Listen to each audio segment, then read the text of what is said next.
நாடாளுமன்ற தேர்தல் 2024 தேசிய ஜனநாயக கூட்டணியின் மத்திய சென்னை வேட்பாளர் வினோத் பி செல்வம் அவர்கள் நம்மோடு இணைந்திருக்கிறார். அவருடன் பேசலாம். வணக்கம் சார். இப்போ வேட்பாளர் அறிவிப்பு முதல் தேர்தல் நாள் இந்த பயணத்தின் அனுபவம் உங்களுக்கு எப்படி இருக்கு? இதுக்கு முன்பு பல தேர்தல்களை நான் போட்டியிட்டது ஒரு தேர்தலாக தான் கூட நிறைய தேர்தலை சந்தித்து களப்பணி ஆற்றுவதற்கான வாய்ப்பு என்பது எங்களுக்கு நிறைய கிடச்சிருக்கு.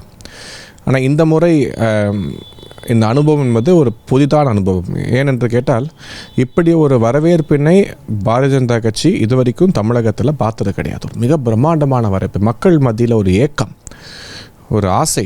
ஓகே, இந்த நல்லாட்சி தமிழகத்துக்கு வர வேண்டும், மோடியோட அந்த குட் கவர்னன்ஸ் கான்செப்டை நம்மளும் உணர வேண்டும் என்கின்ற ஒரு ஏக்கம் மக்கள் மத்தியில் அதிகமாக காணப்படுகிறது. 2021 திமுக வாய்ப்பு கொடுத்தாங்க. ஆனால் 33 மாதம் மக்களுக்கு கிடைத்தது ஏமாற்றம் மட்டும்தான் என்பதை மக்கள் தெளிவாக உணர்ந்துள்ளார்கள். அது ரொம்ப ஃபேவரபுளாக ஒர்க் பண்ணிகிட்ருக்கு. ஒரு புது உற்சாகம். உண்மையிலே இந்த தருணத்தில் என்னுடன் இணைந்து பணியாற்றிய அத்தனை கட்சியின் சகோதர சகோதரிகளுக்கும், குறிப்பாக சகோதரிகளுக்கு மற்றும் கூட்டணியில் இருந்த அனைத்து சகோதர சகோதரிகளுக்கும் எனது தனிப்பட்ட நன்றியினை நான் தெரிவித்தேன். ஒரு நாள் தான் இருக்குது தெரிவிக்க கடமைப்பட்டிருக்கிறேன் ஒவ்வொருவருக்கும்.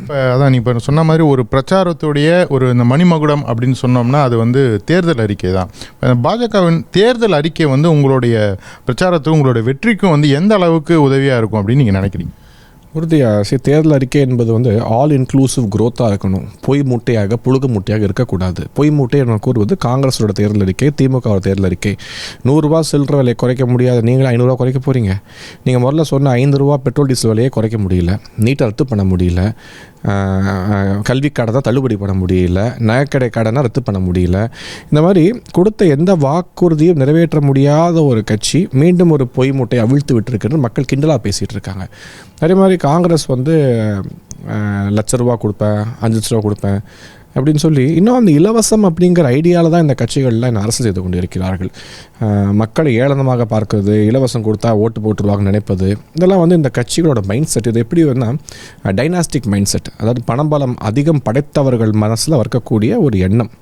சரி, என்ன காசு கொடுத்தா வந்துடுவான், அந்த மைண்ட் செட்லேயே இவங்கெல்லாம் தேர்தல் அறிக்கை வெளியிட்டிருக்கிறார். பாஜக ஒரு தேர்தல் அறிக்கை என்பது அனைவருக்குமான தேர்தல் அறிக்கை. இப்போ இந்த எல்பிஜியை கேஸ் பைப்லைன் மூலமாக வீட்டுக்கு கொடுப்பதெல்லாம் ரெவல்யூஷனரியான விஷயங்கள். இன்டர்நேஷ்னல் ஸ்பேஸ் ஸ்டேஷன் ஆகட்டும், திருவள்ளுவர் கல்ச்சுரல் அகாடமி ஆகட்டும், தமிழ் மொழிக்கு அதிக முக்கியத்துவம் கொடுத்து உலக அளவில் தமிழ் மொழியின் சிறப்பினை எடுத்துரைப்பதாகட்டும், இதெல்லாம் தேர்தல் அறிக்கையாக வெளியே வந்திருக்கிறது.